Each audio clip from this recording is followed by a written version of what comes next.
Um, Good. Okay. So, tonight I am doing this artist talk at Weston Arts and Innovation Center. So if anybody's up for it, I'd love to see you. Is that going to be on Zoom or just is it in person? I'm going to have these guys recorded on my phone. Okay. That's the best we can do. And there's no telling how that's all going to look because, I'll be at a podium. I am going to bring one of my pieces in person. Just thought that would be, it's sort of weird to do an artist talk without my own work there. It's typically done in a, gallery situation, but I will be projecting images on a big screen and, it'll be what it'll be. So, anyway, if you can make it, it would be great. And if not. Yeah, I can't make it to Weston, but it's not an easy ask. But anyway, this is a great place if you don't know about it already and you live in the area. This is a beautiful facility that's was an old library in Weston, which they raised all the money for a maker space. So it's an arts and innovation is what they call it, but it's got a lot of really wonderful things that are unusual and maybe something that you wouldn't necessarily buy on your own, but you might need to use for whatever reason. Anyway, it's good to know about. And what's the name of it again, Adria? The Weston Arts and Innovation Center, westonaic.org. And they're having a little bit of trouble getting it off the ground in terms of their website isn't easy to navigate. And they, so I'm going to be teaching a class there this weekend too, if anybody's interested. Still have not one or two more spaces in it on working in acrylics on a large piece of paper and kind of, accessing. Tammy, you're in it, right? You're in this class. You're going to take this class, right? Am I right? Yeah, the Concord Art class. Yeah. Oh, the Concord Art thing. That's right. You're in the other one. I'm in that. Yeah. Yeah. This 2-day workshop that I'm offering here at the Weston space will be about, ways to get started in your artwork and exploring large pieces of paper. Anyway, let's get going about our assignment here. Let's take a look and see what we've got. So I am curious to hear from you all as we talk about each other's work. What was this like to, work with some imagery, which is something that, I haven't really stressed in this class or in most of my classes since it tends to be non-representational. How did it feel to really, go find an image and work with that? And I know some of you didn't do the exact thing and maybe did a little bit of a, used it, but didn't quite go completely there. But how was it in general? Anyone want to just mention how you experienced working with this kind of new idea? I enjoyed it because it allowed me to use some of my old prints that I was just playing around with. Great. And modify them to be something completely different. Yeah, well, that's good. I mean, that's always the case. That's true. And I'm hoping, I think the idea that you don't necessarily have to draw to, insert some representational imagery and, that we have this resource at our hands is so easy to get to, why not use it? And there's nothing wrong with doing that. I think some people might have this feeling, oh, it's, not quite, it's cheating. It's not cheating. It's not cheating at all. It's using technology that you have to, express something that is in your mind. Anyway, all right. Who should we start with? Katie, you look like you're up first here. So let's do that. So tell us what you did here. Okay. These are supposed to be the other way. They're supposed to be landscape, but horizontal. Yeah, I'm kind of in the middle of adding more, but that's okay. So I loved the idea of this, and I loved the demo that you did. It was so simple and powerful, I thought. And when I went to work on it and look for an image, and I didn't want to copy, I wanted to find something that was like my own, that I could work with. And I did a couple of things. I was looking for footprints, but you know what? Like you said, that some of the clip art can kind of look cartoonish. Yeah. Yeah. And I thought that the footprints was a little too cartoonish. Okay, yeah. So you found this sort of river? I looked for a path. A path. Something that was a path. Yeah. You're going to have to imagine this as landscape when you look at it. Sure. Yeah. I did some different, adding some background colors with a lot of different things, and it grew. I played around with it. So you're going to have to, I mean, what the heck? It's kind of interesting this way too. It is. I mean, yeah. And I really like the simplicity of what you did. And I tried with different ones of them I started out some basic colors that I wanted to work with. And I was still kind of just, I don't know, the whole thing with what's going on in Ukraine is Yeah. part of. I just joined it because. And so the whole thing with the path and just the thought of all these people on this exodus out of their country, it represents something for me. And Right. So I played around with them. I have a few more. I didn't, Yeah. but do I think of it as like, I worked on it, I learned from it. I just need to keep working. I got a little frustrated with it but I got to keep remembering it's the process of it. Yeah, that's right. You're just trying these out. I mean, this is not, I know it's hard because you're kind of like putting it up there on a big board where everybody can see it, sort of official. But, I know, I just want to remind everybody.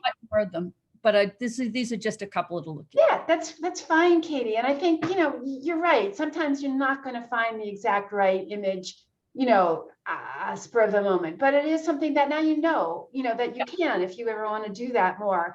I meant that this isn't so specific that you couldn't have also just made it yourself, but whatever, it's good that you've got an idea of where you could find it. Yes, exactly. Yeah.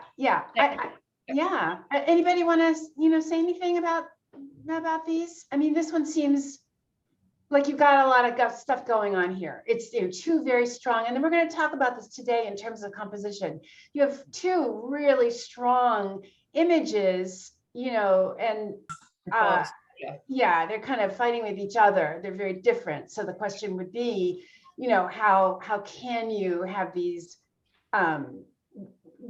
could they work together? Do they have a path of working together? Thoughts? I think Anybody? the one all the way to the left, the blue, right there. I think that one is pretty effective. I do too. It's I got, like it's very atmospheric, Yes. and they're not, there's a lot of different things going on, but they're not fighting each other. They work, and it sort of creates a really interesting atmosphere. Particularly, thinking about it in a landscape, it with the way that the, sort of turns into a sky. And the color is really nice, sort of complement, like sort of that pinky orangey red with the blue is cerulean is a nice sort of subtle contrast. Yeah, it is atmospheric. It has, for me, when I look at it, I feel it's like it's underwater, kind of, and I kind of love it. Yeah, we have to imagine this way being sideways, everybody, those of you who just came in a little earlier. But just in terms of the way this design is working, it is, I think, quite successful. I agree with Sarah. And, this does give you the sense, if you were to look at this, you get the sense of it going back in space, because, what you've done here is made the foreground both bigger and brighter and more obvious. And so, if you start to think about using perspective in your work, that some of these visual cues help your viewer to understand that things do go back in space. Things get fainter and less contrasty the further away you get from, your object, right? You think of standing on a big mountain or hill, when you look back out, very, very far, how things get very faint. That really helps us to understand, it's called atmospheric perspective rather than, any other kind of perspective. And so I think you've used that, whether you knew that you were using that or not. I picked this. I wanted just a simple line of a path that had this perspective of starting big on the path and then going off into the distance. Yes, but you've also done that with your color and your shapes too, so that you've enhanced the feeling. Yes. Because it's interesting when you look at it, and then we're going to go on, but you look at this one and it doesn't have the same feeling of going back in space. You're right. Not quite. I mean, you could get there, but right off the bat, it doesn't read not nearly as much as this one really does about back in space. Yeah. Okay, I want to make sure to cover everybody, so let's just move on. We can always come back, but let's see, Sarah, you have some stuff up here. Let's go to you. Yeah, sorry, I actually loaded it on the wrong Padlet. So oh, whoops. Okay, I know these Padlets are getting very so many different I options. know, and I should probably just archive some of the ones that are not using anymore. Anyway, yes, so tell us a little bit about like the house image. Yeah, so I mean, this is the image that I was working with in class, and then it's this one is not the house image. Right. That's different stencil. But the house image I'd like to do more with. I don't know that any of these were particularly successful. I think I like this one maybe best of all. It doesn't photograph very well, but it's got some nice texture and stuff in it. Mm-hmm. But as I'm a social worker and I work in homelessness, so and I recently took a new job, and so I'm thinking a lot about housing. Yeah. And so I'm definitely going to do more with it. Like I had done some prints, like on some blueprints, and so I'm going to keep playing around with it. It's a simple, but I think effective. Yeah, no, a couple of things, and then I want you others to weigh in here. Not weigh in, but just to speak as well. I think it's really interesting when you can bring your other world into your art making, and that seems really appropriate, Sarah. That's so interesting. And also the power of an image that doesn't even have much detail on it. We read that's a house, at least, in the Western Hemisphere, we pretty much understand that's a house, and what the house, that is a powerful symbol. It means so much more than just a building. It's really, shorthand for everything that we think about for houses and homes. But what do you guys think? I mean, what are your thoughts about that?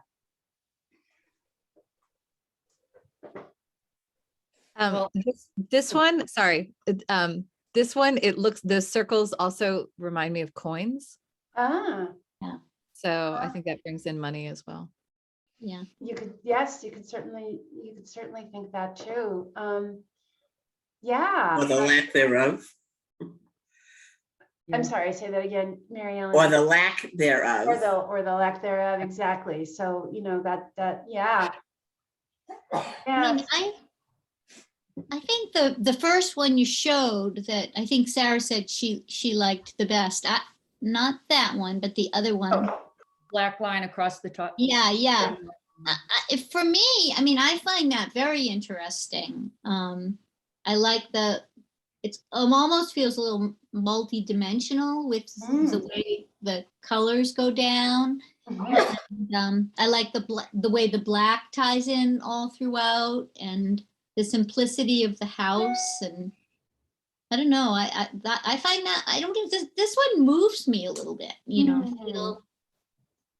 You know, and the placement of the house, and, you know, we're getting into, you know, we're going to try to, you know, explore composition as we talk about all of these. That's really interesting to, you know, choose to put it there and not smack in the middle Yeah. or not here. You know, can you say why that, you know, how that is working for you? How, what, you know, what, how it might, I don't know if you can do this, but try, you know, does it change, you know, how we look at this image, that it's down here? Well, I mean, I think, you know, it's on top of like, I think Mary Ellen said she was using old prints, or Katie, you know, just, this was on top of something that already existed that, you know, was just, wasn't really working. But so there's a lot of history in it, you know, like there's a lot of kind of layering there, and I scratched back into it. So I think the placement was sort of, you know, it almost creates more of a landscape, and it makes a small piece have a bigger feeling, you know, like a more expansive kind of feeling. And yeah, so I think there's some nice, like nice layers of things. And then I like using, you know, found stuff. And so, you know, that's the top of a bag of chips that I printed on. Oh, really? That's great. Yeah. How did you get the scratches? You said you scratched into it. Yeah, I scratched back into it with a pair of chopsticks, like while it was wet. Oh, while it was still wet on the paper or on the gel? On the paper. Yeah. Yeah. And then I drew back into it with pencil. And you know, it had a lot of it, so it kind of scratched things. Yeah. That so the underneath, like, so there's a little bit of that red coming through. So it just got a little, you know, like some more interesting, I guess, than yeah, like reminds me of because the house is small and it's sort of evocative of a house in a field. Even though you talked about homelessness, it has I don't know, it has a very satisfying feel to me. And the house is, because you outlined it in white. I don't know if you did that with chalk or with the monotype, but you know, it's on the left, but it comes forward very strongly. It just has a very satisfying feel to me as well. You know, everybody, this is interesting. Try this yourselves. Put your hand over the house and look at the rest of the print. Yeah, it's not interesting. It doesn't have the dimension. As soon as you bring in the house, suddenly that stuff goes back in space. Yeah. You know what it is for me? I think that this one, you know, you said that you had it has a landscape quality, but there's a story here. There's a story there. As soon as you put the house in there, all of a sudden, with the feel of a landscape, there is a story being told here. And it really draws you in. The texture, you know, the outline of the house, it's almost like out of a little kid's drawing or a little kid's book or something like that, you know. It's like there's a story there being told. And it's kind of, you know, is it a happy story? My eye sees it in a place in the world, you know, it's, even though it's abstract, there's a place and there's a house. Exactly. Right. When you did it, oh, sorry, you guys. Is there any collage here or painting on top, or is it all monotype? Yeah, the bag of chips, the top of the bag of chips is collaged on. Yeah. White. That was I mono printed on it, and then I cut it and collaged. Oh, and yeah, the outline of the house is, you know, I drew that in. Okay. With what? With what? Um, don't know if it's Karen like- Dosh, I think, Karen Dosh, Oh, okay. you know, like something that it's like a water soluble, sort of that it goes well on. Yeah.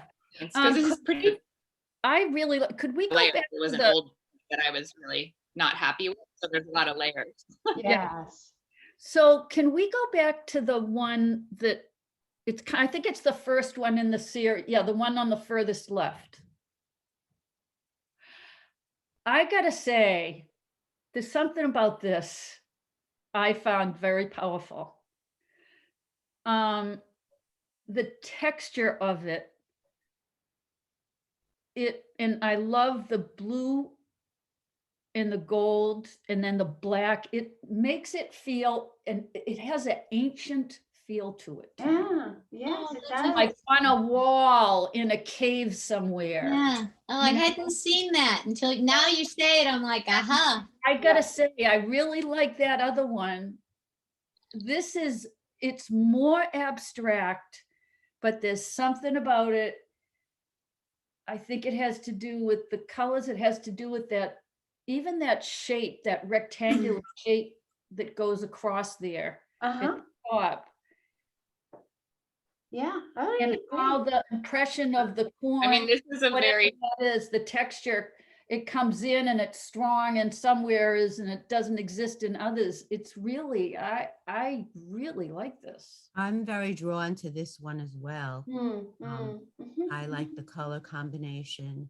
I I like mean, I how it's think more, this is all about the jelly plate, you know, like that's that and it's more cool dense. ghost print texture Right. that you get, you know?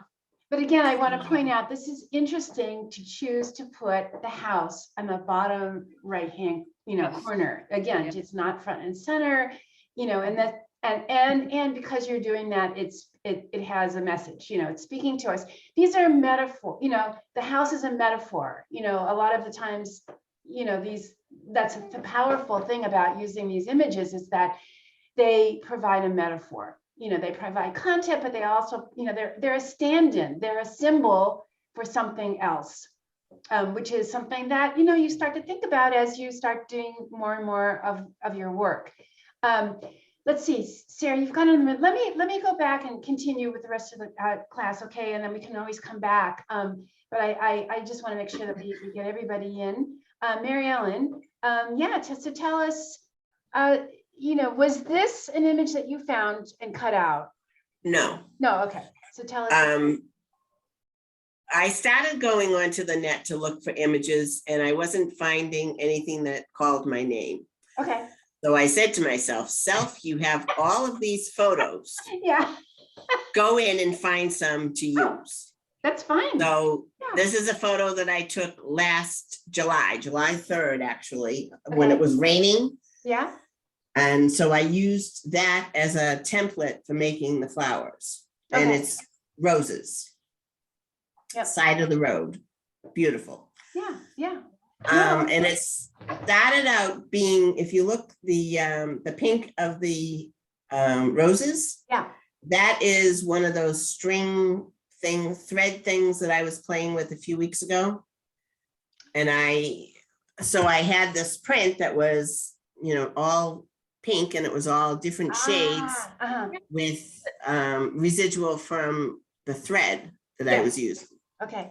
Yep. So I decided that I would use that. And I masked off the flowers and then went over the background and it was a horrible shade of green. And then I said, well, we have to do something about that. So I went over it with yellow and that was even worse. So then I decided, let's go with the white and see what happens. So I went with the white and it changed the whole thing. It And it looks so did. much better. And the thing about this is if you look very closely, you'll see that the white is very textured. Yeah. And I had rolled a very fine piece of fabric Mm-hmm. onto my jelly plate to use for the other piece. Uh-huh. And the impression of the fabric was on the brayer. Yep. So when I braided it on, it went onto the plate and created that texture. Wow. So this has gone through a lot of stages. Mary It Ellen, has. yeah, and a question to you. Was this photograph? No, you must have scanned your photograph and enlarged it to fit on the jelly. I actually had to reduce it. Okay. Oh, So I just printed it right off of my computer great, and had to reduce it to the size of the paper great, great. and just printed it off and then cut it out. Perfect. Yeah, because yeah, sometimes we are going to have to modify an image that we found to fit. And then part of it, the part on the right was all the original photographs. And then there was these two flowers on the left, which I cut out of a different portion of it Yeah, and, dropped it on yeah. because there was this big space there. So talking about composition, what you've got now is some interesting negative and positive shape, shapes working with each other to they really hold the space up on the print. And the stems, I just remarkably, I drew in myself. It's like, Well, wow. good. Yes. I can actually- On top of the paper? When it was still with the green background, I Ah, just drew in the black lines to create the stem very, very good. Very good. Yeah. and added a couple of thorns. Uh-huh. And then when I put the white over it, I masked those out, but didn't get them all completely. That's why you see the stems are two-tone. Yeah. And the Yeah. background that it all Can I sits ask a on is question? beautiful. Sure. So I don't quite understand. How did you use the photograph? So you took. I the cut it out and used it photograph, as a you mask. Printed it out, Yeah. Printed it out. and then what? But Did you then I cut put it out? down, I cut it out and put it down, the pieces down on top of the Okay. So jelly Thank plate. you. yeah, Okay, so, got it. so, That's- and Kate, so Mary Ellen, this pink was another print already, right? She Mhm. put down the positive of the stencil. So, right? She cut Yes. away the background and she had, the flowers themselves were the stencil, put it down on the jelly plate so that when she printed that, she printed over it, the pink would still be there. She saved Got it. Makes Thank sense. you. Thank you very much. Yeah, sure, yeah. Yeah, and let's see this other one, Mary Ellen.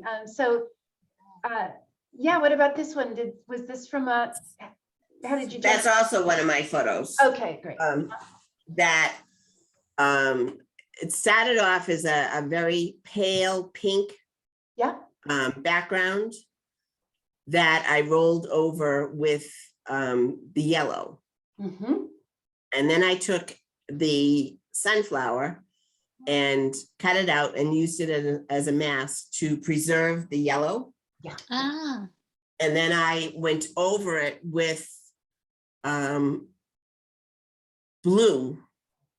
It's a very vivid blue to create the background. mm-hmm. And even though the yellow was dry for like days, the blue and the yellow mixed to create that green. Well, I think it's because it's transparent, Mary Ellen. Yeah. So visually it Yeah. mixes. Yeah, you can't awaken acrylic once it's been dry. Yeah. Yeah. And then I drew in the stems on this, and they started out being that sea green color, Yeah.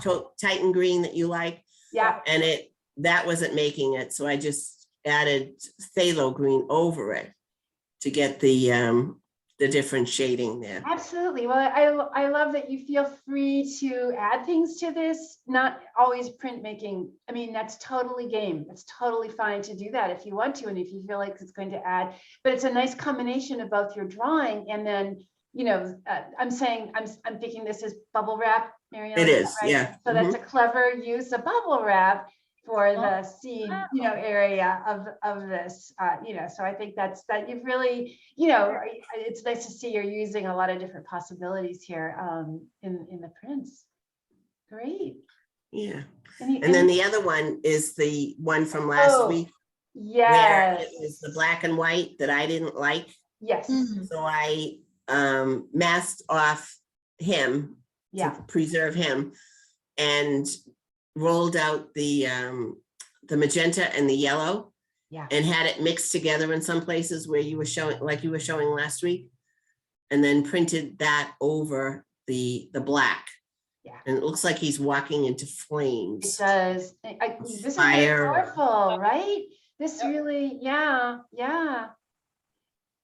And this really, yes, he, you know, it looks like it's his back.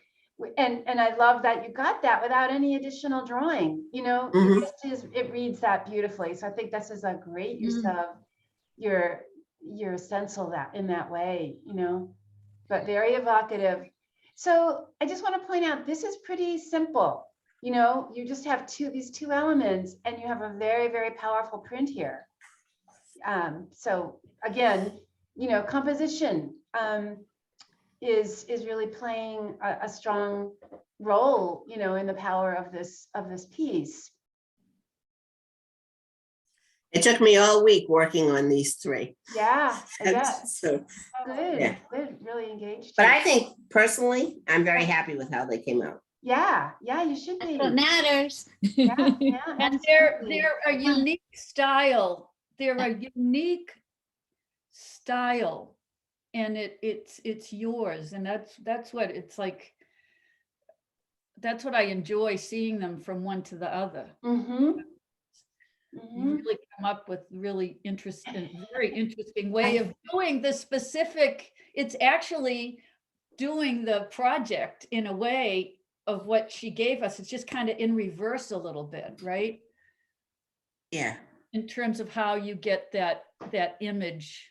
Oh, do you mean this one, Katie, or Yeah, the flowers, the flowers, flowers. yes, So the- the right, first right. one, the guy with the man, is definitely that. And then yes, flowers, the way she did the, you know, Mhm. she still figured out how to do a template of what she. Exactly. And I think, you know, that is a big part of this class, is how to, you know, figuring out how you're going to, how to get what your intention is, or how to, you know, keep working with something to get it to be what you know, you're going to be satisfied with. All right, let's go to, Wait, can I just say? oh, I please. think, Mary Ellen, it's Maddie. I think the man walking into the abyss, I think that is stunning and it's very powerful. It is. And I love the outline of the figure, how there's like the inside, and then there's like a line, and then there's a shadow, whatever it is, it's so effective. Yeah. That's how it came off the plate. I didn't, at this Yeah. point, I had not drawn into this at all. Yeah. I have since drawn into it and outlined him completely. But the question is, you know, you might not have even really needed to, Mary Ellen, you know, because you know, we read this as a figure. I think you can start, and I think this is, you know, this is a sort of evolution in you know, as you work, you'll develop more confidence that that an image reads without having to reiterate it, you know. Mhm. And it comes with confidence. Yeah, I mean, I don't see it that clearly, but I don't know that you really needed to, because that's the back of the man for sure. Like, this is incredible how that just kind of happened. I know you didn't mean to, Right. but wow, you know, this is the kind of thing that this is why we love printmaking, because we get these accidental effects, and there's no way that you could replicate this in paint and brush. It just can't happen. This is And- really, you know, amazing. How did you get that? See, I get so concerned when I add black, because it just seems to be like so solid and heavy. But the way that those colors come through underneath, and it's just so textural, like, what did you do? So the that- colors are transparent over the black. Right. The black was I- first, yeah. The black, yes. Yeah. Because that was the residual that was left on the plate from when I took the figure off. Yes. Can we look at my last week's ones? Yeah, I was gonna say it's a ghost, right? So Yeah. let's go back and see that, because yeah, like, So if you look at oh, that one there, what I Oh, did with yeah. that was I had the existing print, the elastics in the blue and the green. I'm sorry. And I took and I cut the stencil out Yeah, to protect. No, that's not what I did. I cut the stencil out and then I put the plate, covered it all with black, and then put the the negative That's yes. down. That's Yes. yes. Yeah. So I ended up with, on this one here, Yeah. I ended up with the black figure. Yeah. And then after I pulled off the paper, Yeah. then I printed it again and I ended up with all the mottled black, but with a white figure in it, This one. which is that one there. Yeah. Yeah. So Right. instead of And coming then I wasn't forward, happy with that. So Yeah. then I took the orange and the yellow and the magenta, right. transparent, high flow liquid, whatever golden is, Yeah. that one in the little tube. And I Well, the rolled it high out like flow- Adria did last week so that the colors would blend. Yeah. And then I printed that. I masked off the guy again with the cutout from the The original. negative, yeah. Yeah. And put him down so he wouldn't get whatever. Yeah, that's clever too, to save your negatives, and that way you can do another print. Yeah.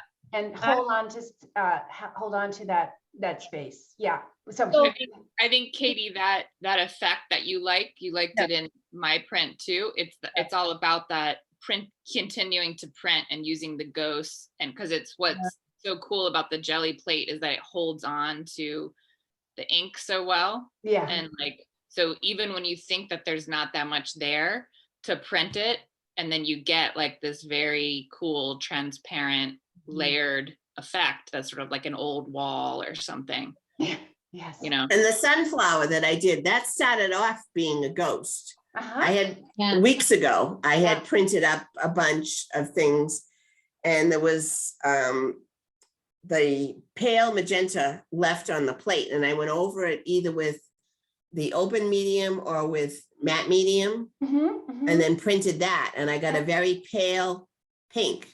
Yeah. And that's what the heavy dark lines that you see in there, that's the pink that was on the original print that I went over with the yellow. Uh-huh. Uh-huh. Wait, you took medium and you put it directly Onto the plate.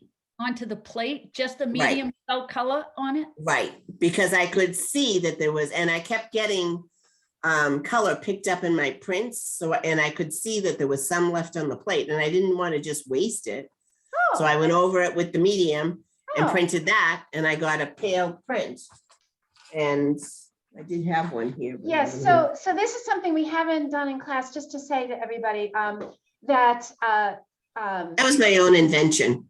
yeah, well, no, but you're doing a thing, Mary Ellen. It's a thing is that if you have dried paint on your jelly, you come back, then you put like a medium on top of it and then print it, your paper will pick up whatever was left on the plate.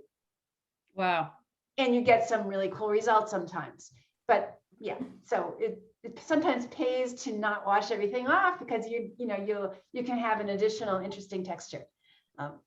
Okay, so let's keep going now, everybody, so we can make sure to talk about everybody's work here. But thank you, Mary Ellen. Let's see. All right, Ellen, I did manage to upload one of these. The rest will go to our I Gmail. love this. See, but so we Fun.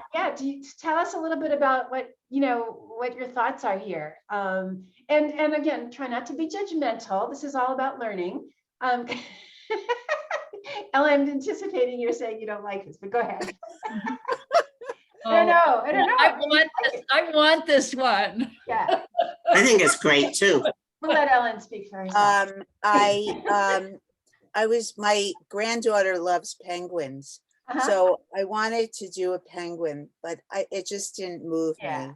Yeah, So- I hear you. So I started looking at some magazines that I have, and I keep some old for a kind of fun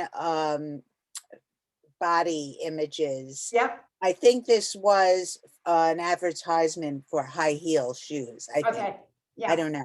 So anyway, I cut it out and I started with black Mhm. and I don't know, then I just kept playing.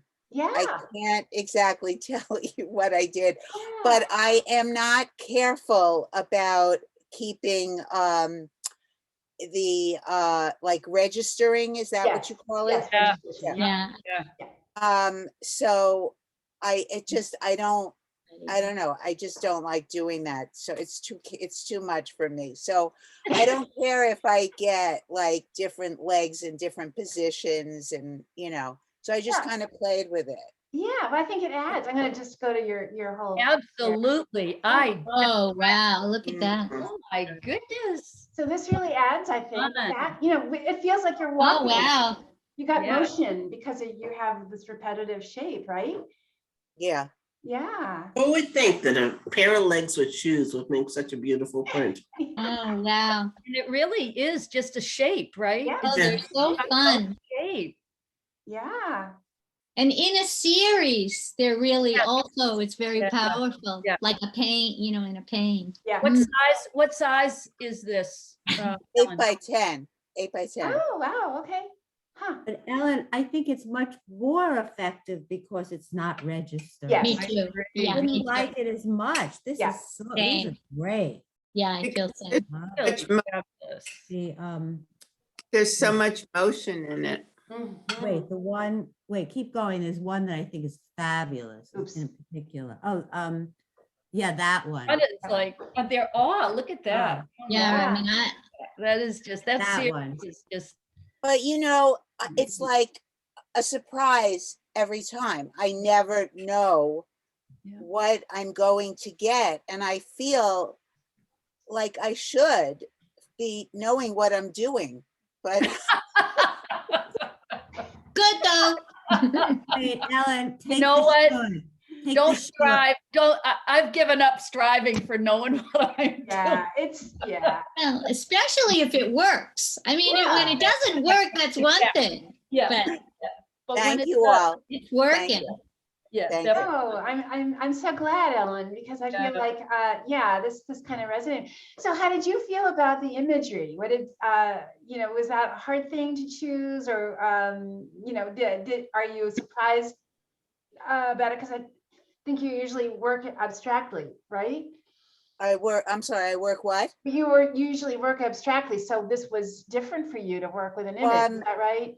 Yeah, but I was doing a little abstract photography, Okay, and this is kind of what I played with when Okay. I did that. So this Yeah. isn't entirely new for me. Yeah, okay. With this particular one, I thought it was interesting. I'm not getting it so much on the computer, but sometimes the positive and the negative played with Yes. this one.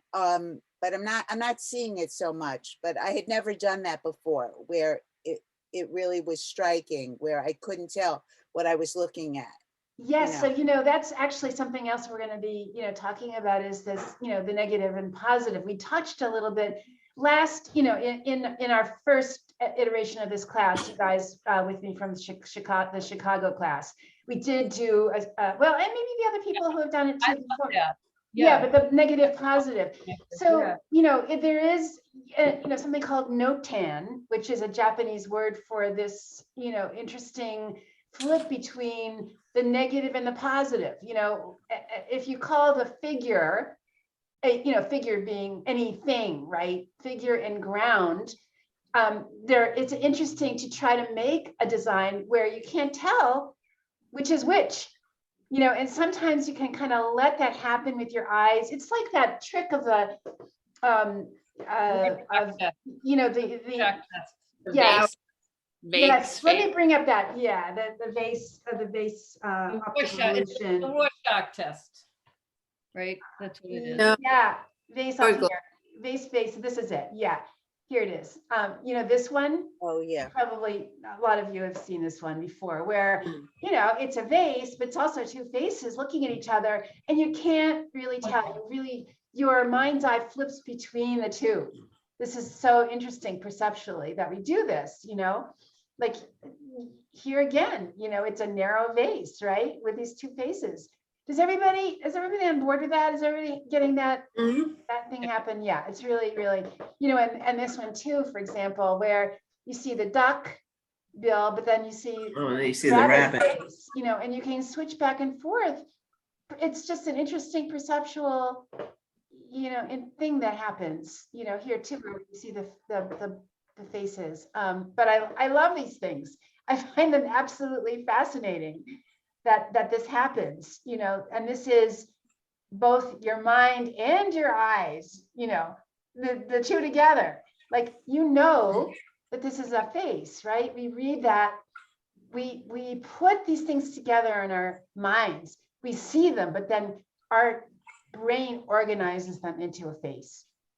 It's amazing.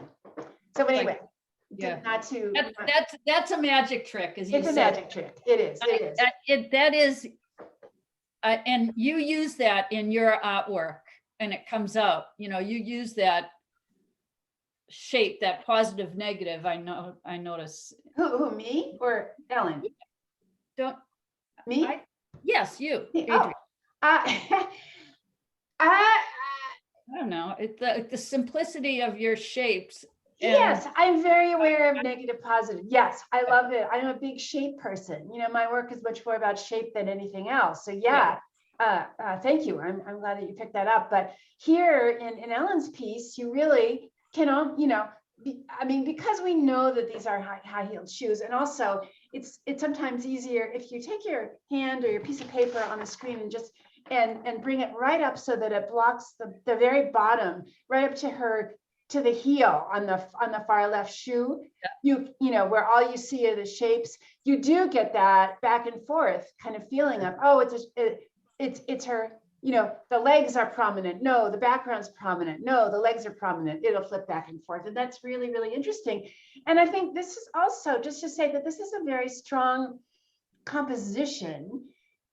And why, let's talk about that. Why does this feel so satisfying? It's pretty simple. She's only got really one. Very simple. Yeah, there's a lot going on. Touching, Simple. but touching the edges in a unexpected way. Mhm. You know, I- The contrast in the colors. Yeah. Contrast. And also- It's I- the shape, it's the simple shape for me that makes it so powerful.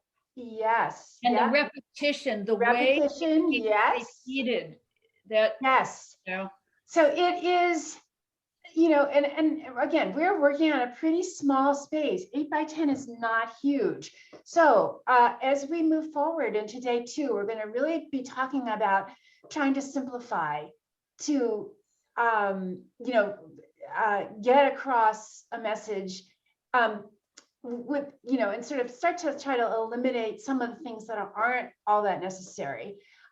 This is effective because, yes, the repetition of shape holds it together, but there's enough variety so that it isn't boring for the viewer. You've got the repetition of the shape, you've got this, but they are at different sequences. You know, they overlap in different ways. So you're getting, you know, that variation, and you're getting some variation in the color, you know, and you get the little surprise of this overlapping corner here. So, you know, the expression less is more can sometimes be something to really think about as we work in, you know, rather small areas. It doesn't mean that you have to get rid of all the interesting texture. Certainly there's a lot to be said here. These little things that happen accidentally, you know, add to the interest. But, you know, they're again, I'm looking at this way bigger. It's probably, my screen shows this about twice the size it probably actually is. And so, you know, what is it that we recognize as being a strong design element here? How can we, you know, how can we keep thinking about that in these smaller spaces? oh, So here's an addition to, like Marianne, what I was saying, that I don't think you need a line to let us know that this is the other edge of the leg. We know it, we read it, yeah. And it probably would be true for your man too. I think we don't even need that extra line. But that's just learning to be confident that you will, that the viewer also can bring something to the table.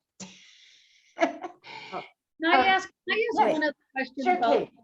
Oh, I'm sorry, So, we have 2 people. Ellen, did you? And then Kate, we'll get to Kate. Do you work light to dark in your colors?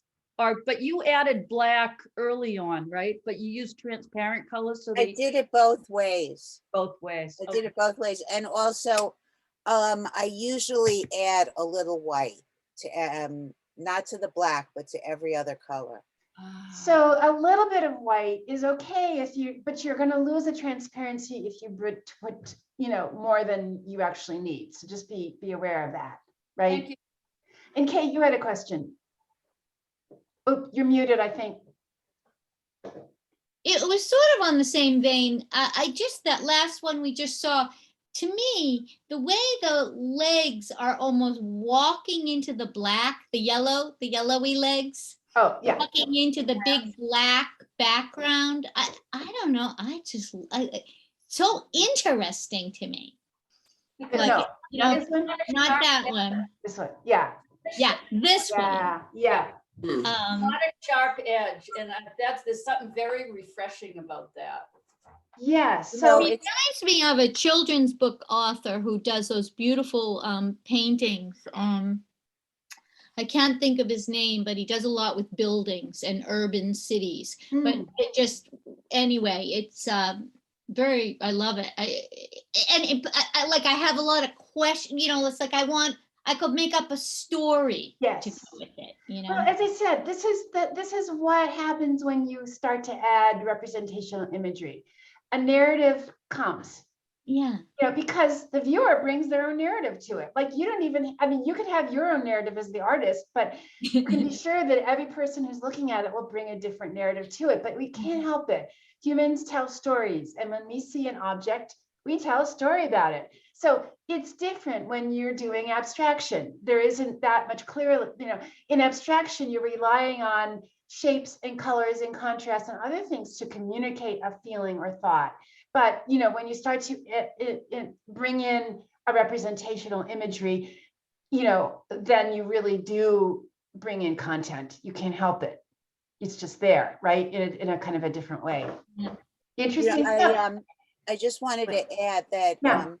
I tried to actually do something like that again. I couldn't do it. Yeah. Yeah. Um, Yeah. And the other thing I was going to say is on that other piece, the way I cropped it, Yeah. feel really adds a lot to it. Being Uh-huh. like coming from photography, like cropping was like a big thing for me. Yes. And I think cropping that one of the shoes off. Yes, I think that that's really right. added a lot. Oh, that's So good. Ellen, let's Yeah, just the go back big and say, black. yes, so this is a cropped version of that print. Yeah. Yeah, okay, so that's really interesting to say that. It is the kind of thing we were saying before where we cut off the, you know, and so, yeah, this really reads more abstractly. And also to say that people are enjoying, you know, the fact that this isn't sort of so sharp, the edges are a little bit less described, you know, you can try that with your own work, being a little less, you know, there's Perfect. something that happens. Yeah, you may or may not want super crisp lines. It just depends on what you're going for. But that it can be really effective and evocative, you know. So these are all things that we just learned about. Okay, let's continue to talk here about, let's see who comes up next here. Mary, I think we're going to look at yours. Let's see. Should we start with this one? Over here, Mary? Yeah, let's talk about this one. Oh, all right. So there's 3 of those that go together. So there's that one, and then if you go along the turquoise one, keep This one here? going. Oh. That one to the right of it. Okay, yes. That one, and then the one to the right of it. Okay, whoops. There we go. Oh, yeah. So tell us what you're working with here and what are some of the thoughts that you. Oh, I just was working with the feeling of the ocean because that's where I am. Yeah. And it's very hard for me to like choose a theme and decide that that's what it's going to be. You know, it's not really how I work. Yeah. Yeah. It's more often that I start going and then the theme presents itself. Right. But so here I was just working with different shapes, and I think some of them are evocative of the ocean and some aren't. Yeah. All right. So we're going to come back to the just, appreciating this, not necessarily in light of, the imagery cut out, but this is more back to more abstraction.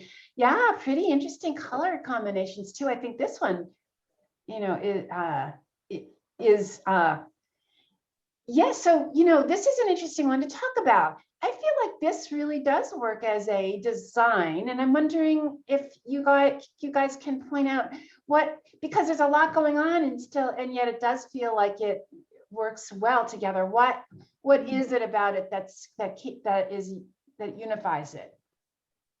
Well, the first thing that I see is that Indian orange or whatever it is that's transparent. Yeah. And I like that about that color. Yeah. About that paint, that it doesn't cover it up. It just adds another design element to it, right? To that shape that's the orange on top of the design underneath. Yeah, it wasn't that interesting until I put that on top, and then it brought all the shapes underneath. That was really surprising. And isn't that interesting? Yes. I see the shapes, the circle, the rectangle, the crescent, they're like shapes that all of a sudden come into play in a right kind of way. To the left are these sort of like little animal-like things, sort of creatures that weren't appearing as strongly as when I put the orange or the quinacridone, whatever it was, orange, I think it was, on top. So did you mask when you did the orange, or you just put it on everything except the middle? Yes, or- yes, Yes. I masked. Yeah, good question. Right, Kate. So this was masked because the blue on all that stuff came first. Yeah. Right. This was masked too. And so then the whole plate was rolled up with this quinacridone, nickel azo Orange. yellow. Is that right? Nickel azo gold. It's a beautiful color that's actually kind of orange, really. But it is, and this is what we love about the transparent color, that, you found some colors here. They're just exquisite, Mary, with this colors on top of it. But you have a focal point. So we want to talk about that. That can really, sort of bring a design to focus, where there's a lot of smaller things going, but our eye is first drawn to this circular shape, right? Mhm. And yet it's not smack in the middle, which is nice, because again, smack in the middle, it's not that it's bad, but it gives a feeling of it's static. The design becomes very static when you do that. When it's a little bit off center, it brings more movement. And so we engage with it more actively. So that's something to think about. But this is the focal point. Our eyes go right here first.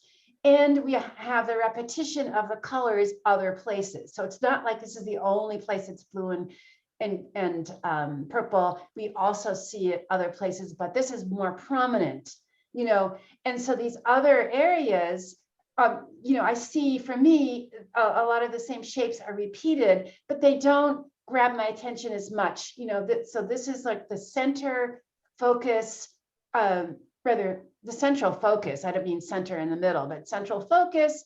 And these other things repeat the shapes that are in here. So it does hold together, even though there's a lot going on. Mary, I'm wondering if I can go right into our kind of class discussion to do a little bit something. What I wanted to do, and I wonder if this is okay with you. What I'd like to do is to open this up in Photoshop and show how you might also find croppings in here that are super interesting as well. Could we do that with this one? Would you mind? No, I wouldn't mind. And I would really like to share, just for people to look at the other things that I did. Okay, so let's do that first and then we'll come back, because I think that would be interesting to do with that one, because there's so much going on in it. It's one that would lend itself well to that kind of a discussion. But yeah, so to like get muddy really quickly. So, but anyway, the pink and the blue one, that's Spanish moss. Oh, fun. Yeah, yeah. Yeah, But it's definitely, yeah, and so you're also doing That similar are- thing- Lovely. yeah. And again, this is not got a lot going, you know, this is powerful in its simplicity. Huh. That's interesting. Didn't really like that one. So it's so interesting to hear people's responses. Reminds me of some of my thread ones that I've done. Yes. So you Yes. put the moss That's what I thought on it the plate? was. Yeah. Yes. You put the moss on the plate. Yes. Wow. Yeah. And lifted it up to reveal this, like, this is what's so astounding about printmaking. This almost photographic, it really looks like a, you know, it like has a photographic feel to it. It's amazing. You'd think that you'd swear this was a photograph of this stuff, but no. Right. But yeah, Mary, you've got so, you know, you've repeated the shapes. There's something that's, you know, you've got you've got a focal point, and you've got the repetition, and you've got colors that are, you know, kind of that. Analogous. Yes, analogous. Thank you. I love it. Thank you. Thank you. Yes, we do. Analogous are colors that are next to each other on the color wheel. And that's always a good thing to look at, to do. And then you want to talk about these finally too? Well, I wanted to talk about the two. I don't have to talk about those so much. It's sort of obvious what I did. But to the right is, I wanted to do something related to your Ukraine. No, keep going. That one. Yeah. Yeah. But I kind of couldn't get into blue and yellow. So this is a bandura, and I'm sure nobody's going to relate to it as related to Ukraine, but that's what I was trying to do. That's one of their national instruments. Oh, yeah, yeah, yeah. Uh-huh. And yeah, so you can see, I don't think using the black was so successful, but it was fun to see what I could do with it. Well, And then, oh, go ahead. No, I was just going to say, no, it's good to remember that black is one of those colors that you can go to if you feel like things have kind of gotten a little bit too much. Like there's a lot going on here. I understand you might have wanted to simplify to, you know, bring out the shape of this. And so black is one of those things that you can use at the end of a print to isolate it out. On this one, you don't know which is positive and which is negative. It could go either way. Yes, Hmm. that's true too. That's true too. Yeah. Right. Yeah. Right. I So, I was so- gonna say that sometimes when I know how I made something, Yeah, then I don't like it as much. Yeah. But viewing it and questioning, how did she do that? And it's like beautiful, you Yeah. know? Hmm. yeah. Sometimes, you know, right. We know how it's done, but the viewer doesn't. So, sorry. My goodness. I'd like to say one thing about this that I think is kind of interesting, and it's connected to that because you said you would inspired to do something about the Ukraine.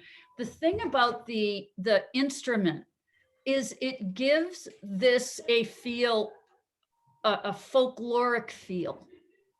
Yeah. That instrument. It's, you know, to me, I look at it and I think of that Eastern European,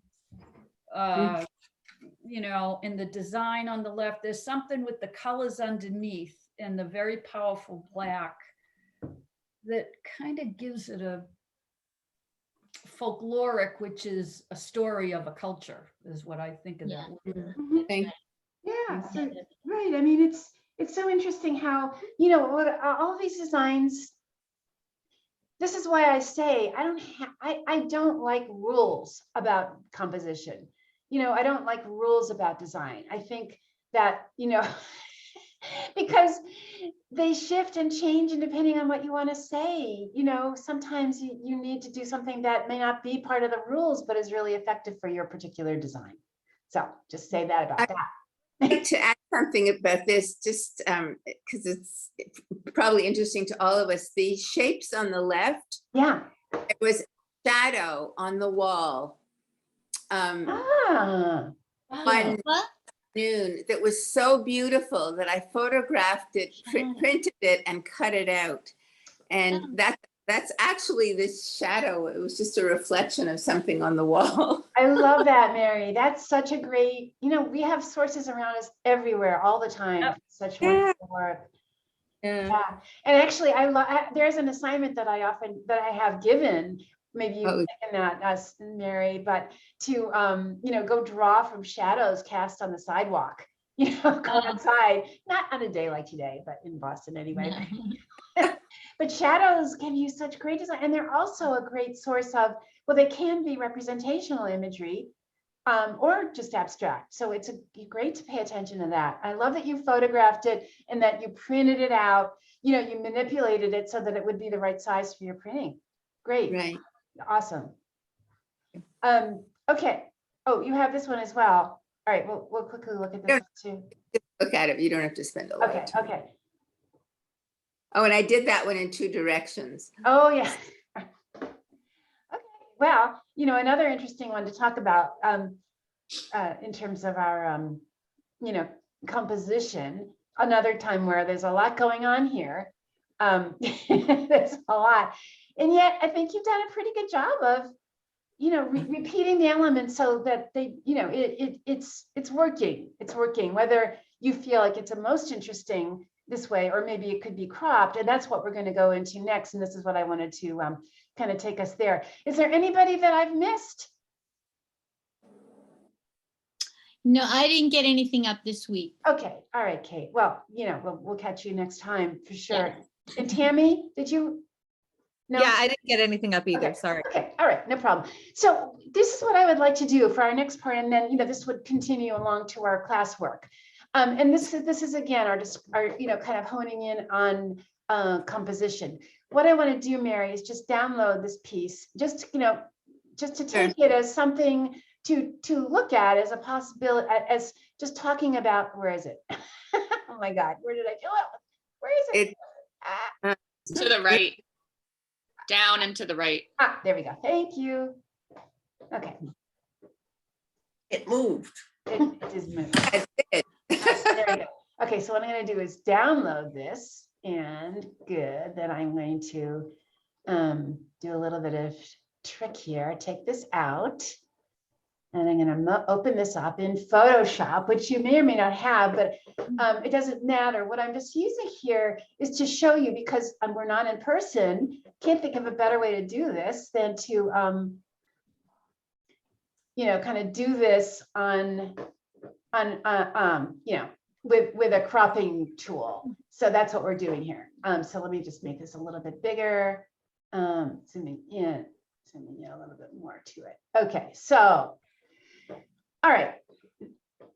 What I want to do is to use this cropping tool like this to talk about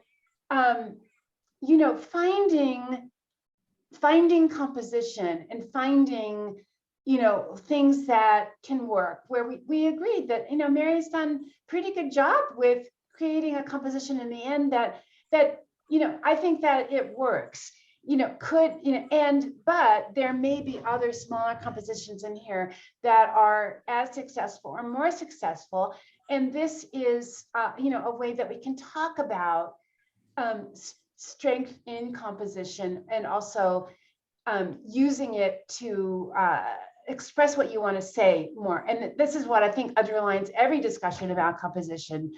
Is it saying what you want to say more effectively? Bottom line, that's what it is. Okay, so what I'm going to do here is just kind of pick out some areas and isolate them and talk about them and see what we think. So for example, I'm just going to take a part of this.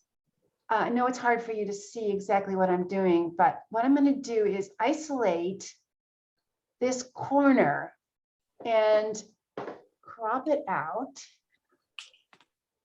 and say, okay, do we think that this is also successful as a design?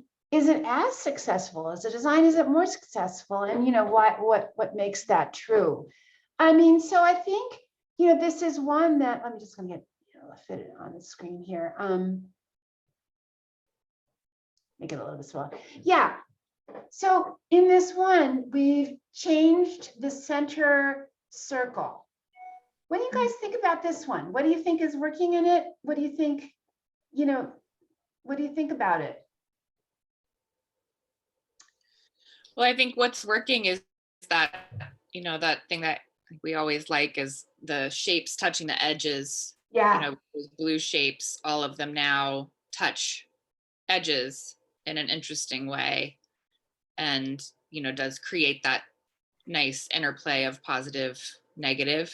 yeah, It lets you focus on some of the more intricate, like layered design pieces that you can miss or that seem busier when when you were looking at the whole piece without cropping. Like yeah.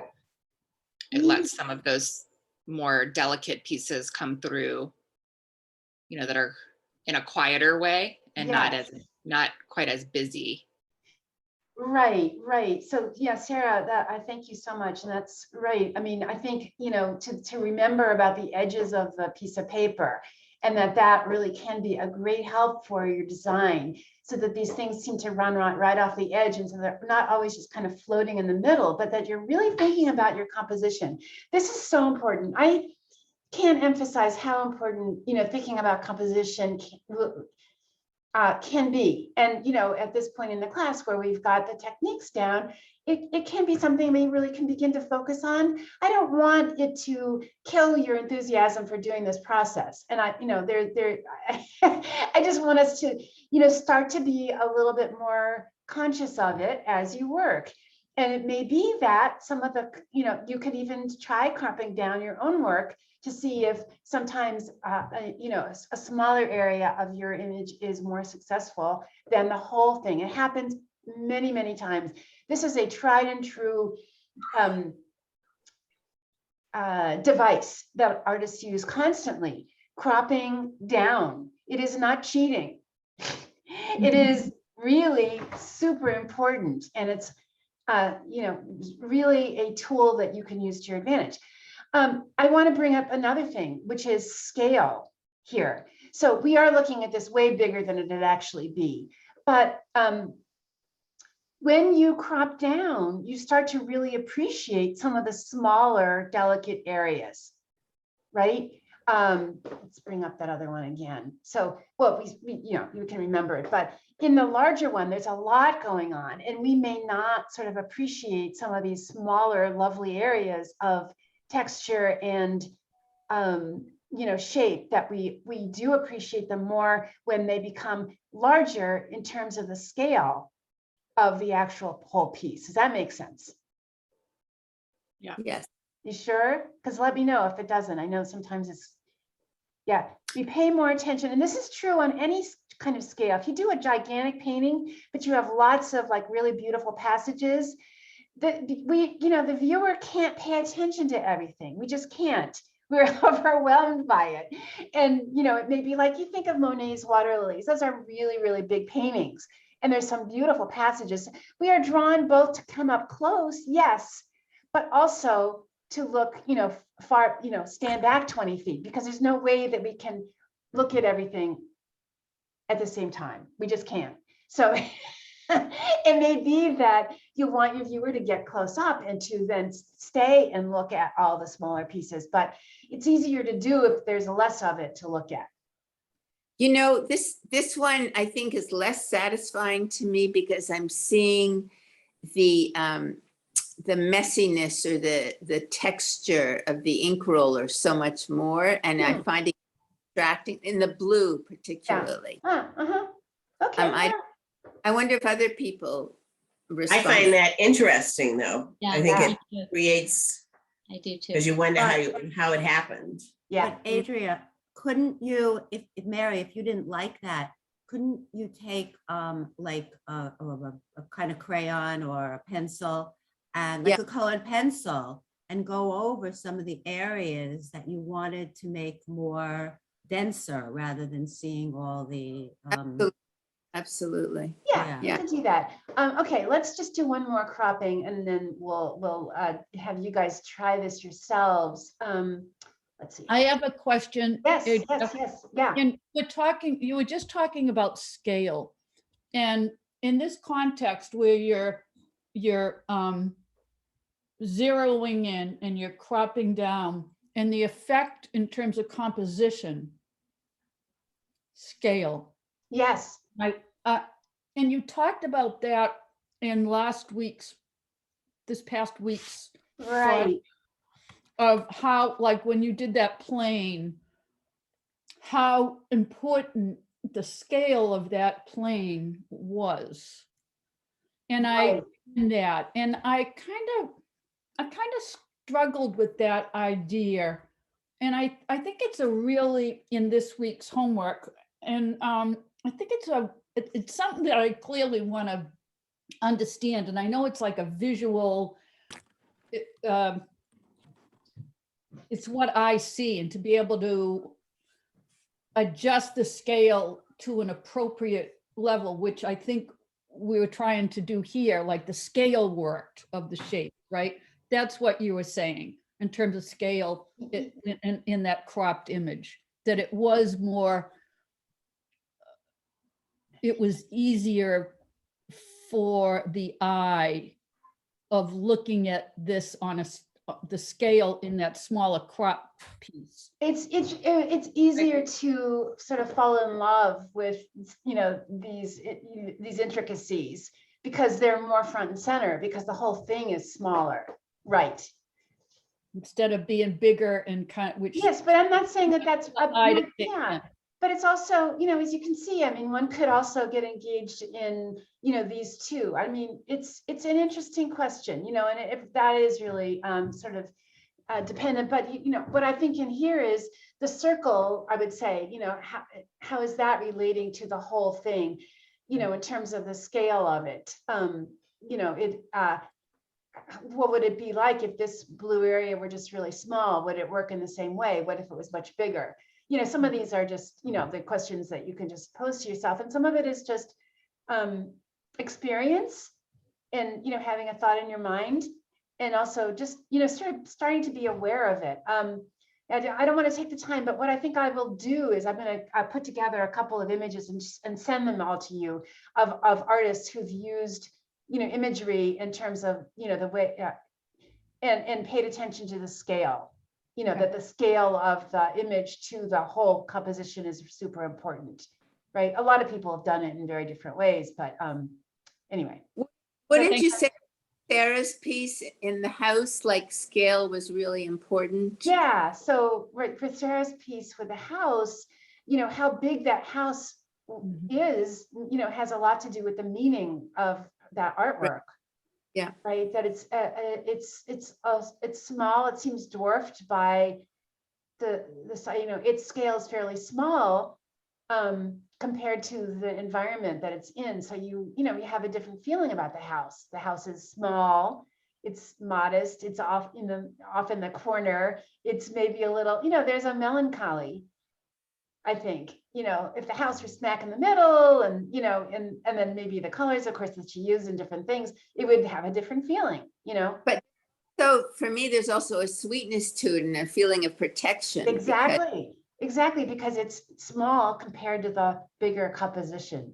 Yeah. Yeah. Exactly. So, how do artists use that? How can you, just to, use that in your own thinking? And let's just do one more quick one, would be interesting too, I think, to do, just to take like this small area, just to see that there's so many places that could be really, make an interesting, oh gosh, wow. Well, what if we just don't even have any blue at all? What would that be like? Let's just do that and see. Yeah, and see, all of a sudden this becomes the focal point. Yeah. And suddenly this shape is front and center, whereas before it wasn't at all. And you really do pay attention to these. Let me just make this a little bit bigger. It's so. Can you enlarge that a little bit? It's so interesting, isn't it? Just to see all these different possibilities. So if she wanted to like really, okay, so she has the one piece. And Yeah. if she wanted to make more pieces from what she did, what would be like, I don't know, was G clay prints I mean, how could she do that, Adria? You know what I'm saying? You could try photocopying, but you could just take a photograph and print it out. Actually, that would be better than photocopying. Just take a photo with your smartphone and print it out. Yes, or, right, or are you saying if you wanted to print this, I'm sorry, we had the printer going here, Maddie. Are you saying how could she preserve this? Yeah, like all these different, if she wanted a whole bunch of different ones from Yeah. the one piece, how would she go about, making a whole series? Well, from this, I mean, And Yeah. another question that I would want to ask is, what is the value? Is the value of just looking at this piece in different sections Yeah. for future ideas for an understanding Oh. composition? Or would she actually go in and crop and take some of these sections and do something specific with it for another yeah, piece? good. These are all really good questions. So I guess what I'm trying to do here is just to show you, with this cropping tool here in Photoshop, that there are lots of possibilities within one's own artwork. How it changes, cropping changes, but also to notice what happens with scale. Like this is just an easy way for me to show you, to talk about scale, to talk about focal point, to talk about, how, what's making, what's making these compositions strong. There's many, and what if you really like this idea and you want to go with it, and here's where we can use our modern technology, the ability to print these out even bigger on nice looking paper. They become then a digital print. There's nothing wrong with it. There's nothing wrong at all. And that's really one of the wonderful things that you can do with the ability that we have now. It won't be the real thing, but it'll be an interesting replication of your medium. It'll be something different. It will be what it is, but it's an interesting way to get lots of beautiful techniques that you couldn't get in any other way. Adria, have Yeah. you ever photographed a print, then printed it out, Yeah, and done a jelly on top of it?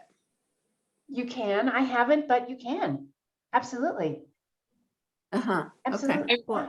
I mean, Another I'll thing, I'll say just as a way of working, this is something that I often do, like crop a piece and then make another piece sort of inspired by that composition. Right. Inspired by it. Yeah. Yeah, just as a way of like, this part of this work is really working. And Right. so then I'll make another piece that is using that composition in some way, or like make a collage and then make a print based on what I liked about the composition and the collage sort of thing. Yeah. Like, Well, Exactly. A lot of artists do that. They'll use Yeah. use like a main, something that they maybe, that they really have found in a smaller area, and say, no, that's what I really want to focus. Suppose like Mary, this is such an interesting shape. You can make a bigger stencil of this shape and do some more prints around this shape. Right. That you might not have seen that before. So that's just a kind of way of working, but it's also just to show you that there are many interesting compositions, but how do we find them? Right. go back to Maddie's question. Yeah, If you weren't concerned about preserving the original print, yeah, you could Heresy of Heresy, cut it up yeah, could you cut Into it up? small Exactly, just cut it up, right. pieces. Right. Of course, Yeah. we're looking at it so much bigger here, it's gonna be Yeah. tiny, but there's no reason why an artwork has to be a certain size, And those of you who were in the last class, we did books, based on cropping out areas from our prints. And that was, that's the same kind of thing where you're looking at your prints in a different way, that, the print themselves may not be as successful as a smaller part of that print, or that there are interesting compositions to be seen. Anyway, all right, well, I don't want to take that much further, but, you know, I'm hoping that this is helpful. Like, just another thing to say, you know, what this is successful is we see repetition, we see, you know, in positive, negative, even if it's not black and white, there is positive and negative happening all over this print, where the positive might be this and the negative might be the thing around it. The positive is here and the thing around it, or this is the positive and this is the negative. So that, you know, it's constantly, you know, being aware of how imagery, how things sit on a page, how they relate to the edges. And it's always, always, always going to be something to think about, right?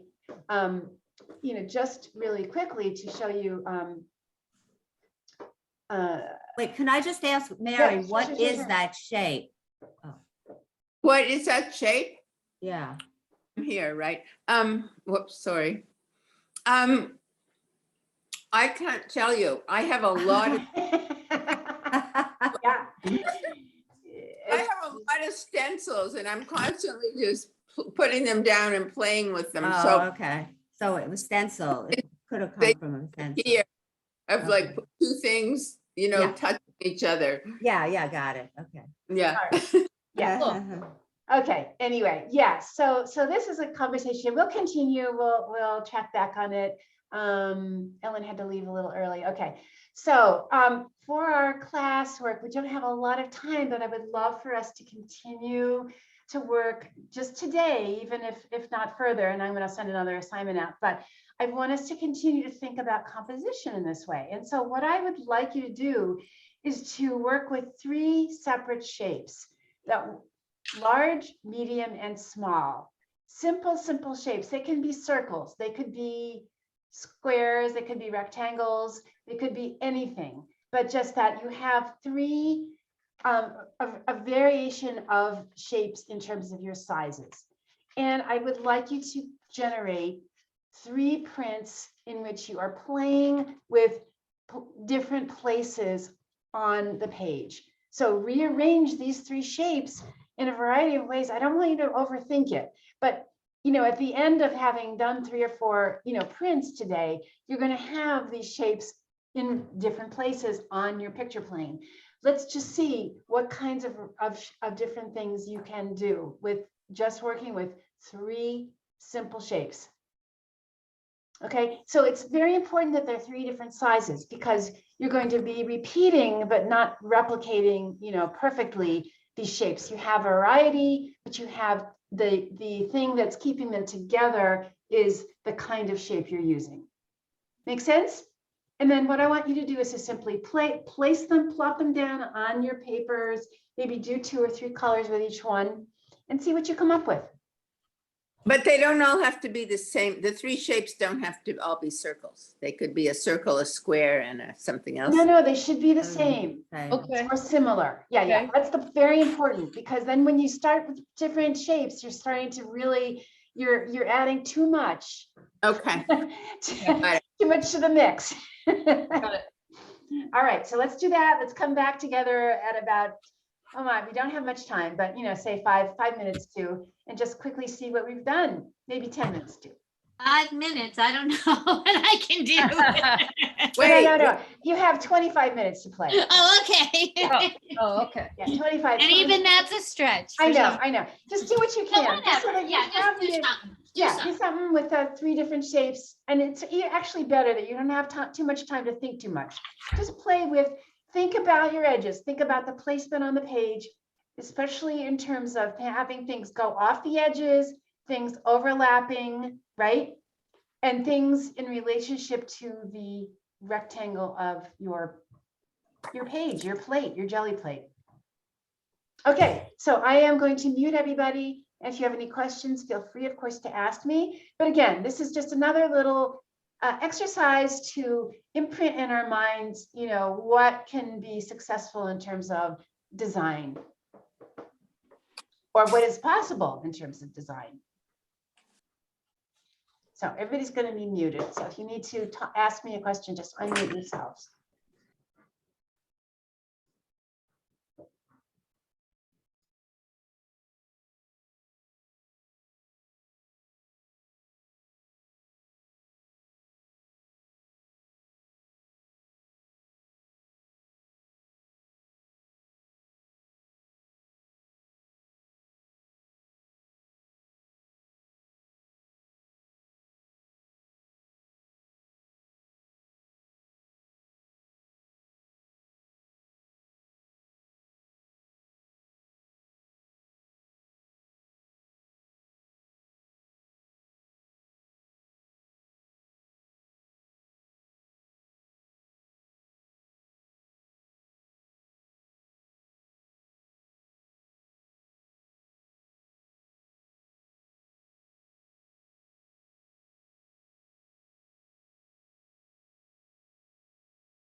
Adria. Hello. I, I don't know, I wasn't thinking when you gave the assignment. What I did, I just made my shapes and I just placed them on a piece of, like in different ways. But I didn't Perfect. do the colors or anything because I didn't have my paints. No, I understand. That was perfect, Maddie. I was just thinking to myself that you could do that without having to have a plate with you or paints. Perfect. That's great. So yeah, just take a couple pictures and do, kind of rearrange them where you want to. Yeah. That's what I did. Okay. Okay. All right, guys, just a couple more minutes. I know this is really, really quick, but again, this is just to kind of, set it in your, in mind, put it in your mind to be thinking more and more about the composition as we move forward. So,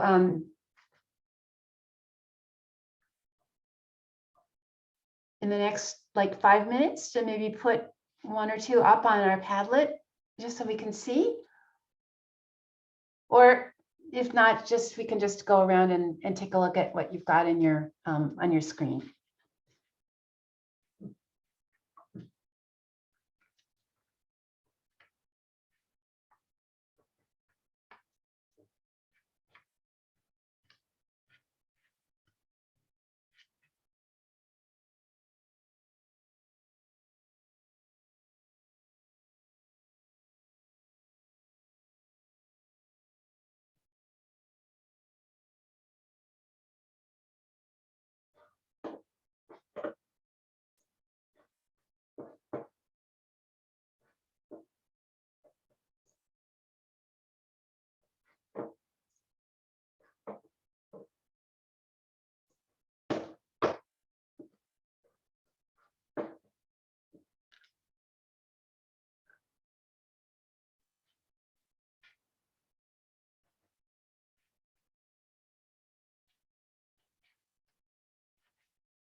Okay, everyone.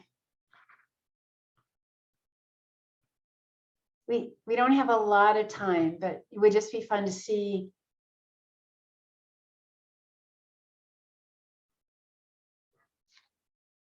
one or two things. Everybody's still busily working here. Okay.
Okay, everybody, let's take a break and quickly and unmute yourselves if you would.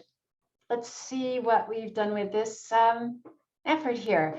It looks like we haven't put anything up on Padlet, so why don't we just take a look right at our different screens. And I put some stuff up on oh, you Padlet. did? Oh, okay, Sarah. Oh, sorry. I think I did. All right.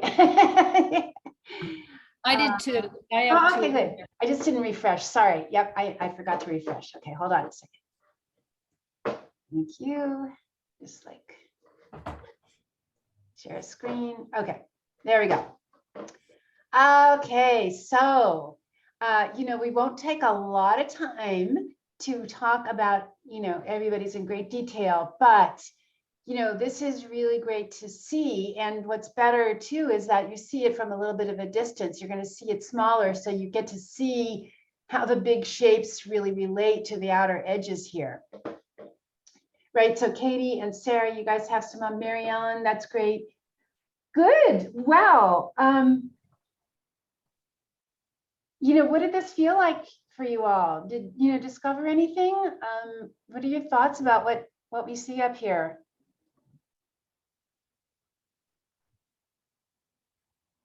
Just a reminder of how surprising the negative shapes can be. Yeah. It's just, Yeah. It's kind of hard. It's even when you think it's going to happen, it's a little bit hard to predict. Exactly. It could just be really surprising and interesting. I mean, yeah, that's right. This one, Sarah, I think is very strong, because you've got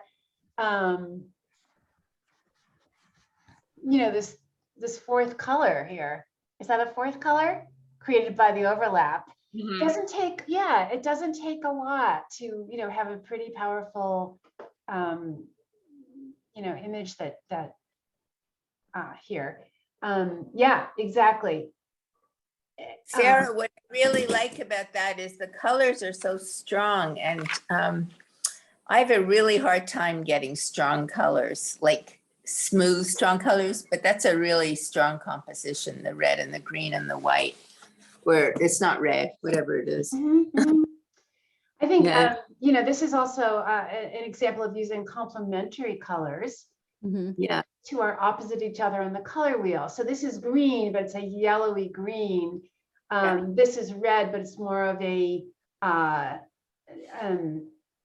Orangey, kind of orangey rust. red. Yeah, so that would really be very appropriate to use these two colors together, and they create a lovely neutral in the middle. Yeah, good. I mean, yeah, so just quickly to see how everybody is working, I think really well with this.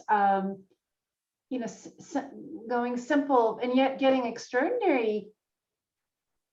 It's not that these are simple prints. I don't see that any of these as just simple prints. Mhm. Yeah, but those were just, I literally just cut out 3 different circles. That's okay.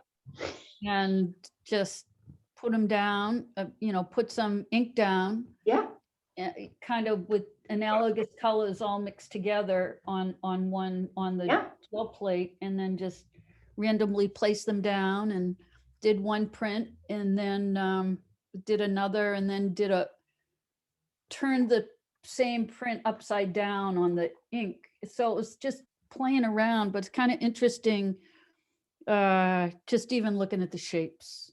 Exactly. And you have everybody here has the elements, compositional elements, and what you notice is going to keep them together is the similarity of shapes. This is what is going to create this feeling of unity, and yet it's not boring because you varied your shape. So there's some variety, but there's also some repetition, and then there's a focal point. I think this one here is a little bit more clear. I don't know, maybe it's this one or this one, I'm not sure, but I did them so quick. yeah, You no, know, that's it's like- fine. Yeah, good, Mary. Yeah, no, I think, look, this one has a lot going on too, and yet it's simple. There's not a lot, it's not that you've done a ton, but it's pretty effective in terms of both of these things. So anyway, I guess the point here is that you know, you don't need a lot to make a pretty powerful piece. And, you know, now we really know repetition of form is certainly a way to unify a design. And having a focal point is something that your eye is going to rest on first is not a bad strategy. There are times when you do want an overall, you know, image. I mean, that's an artistic choice that you're going to make. And so that's why I say that, you know, it's hard to say, follow these rules, you know, do 1, 2, 3, 4 on the recipe, and you're going to get a really successful thing no matter what. I just, you know, not necessarily. You know, it depends on what you're trying to do. Is this Kate by any chance? Who is this here? Which one? Yeah, unmute yourselves. Yeah. Because Kate, you've got a very strange Zoom name. There you go. What is my Zoom name? It's a big number here.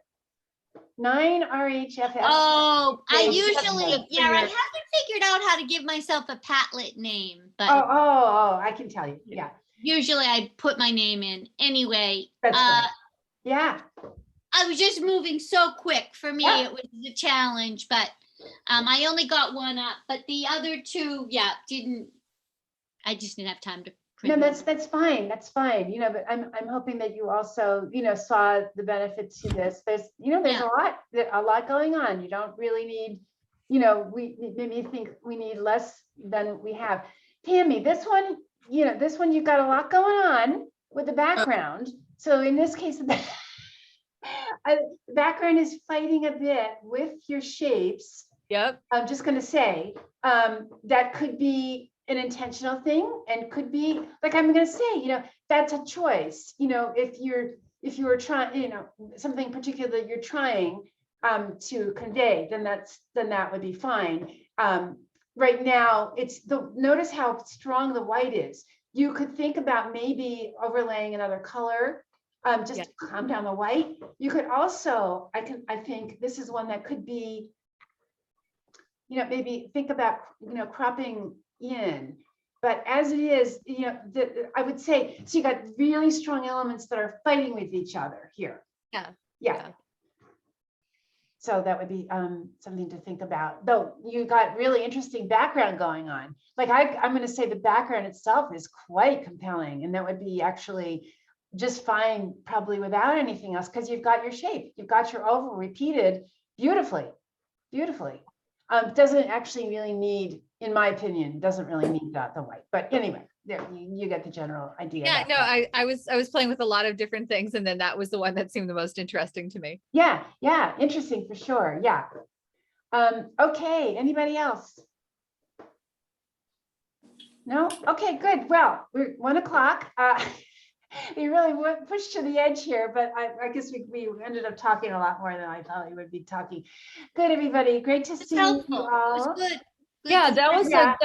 this is a great class. And, Yeah, you know, I think so it's too. so great to look at other people's work and learn from each other, you know, and Right. see how people, what they're doing and how they're getting different effects. That's really Exactly. helpful to me.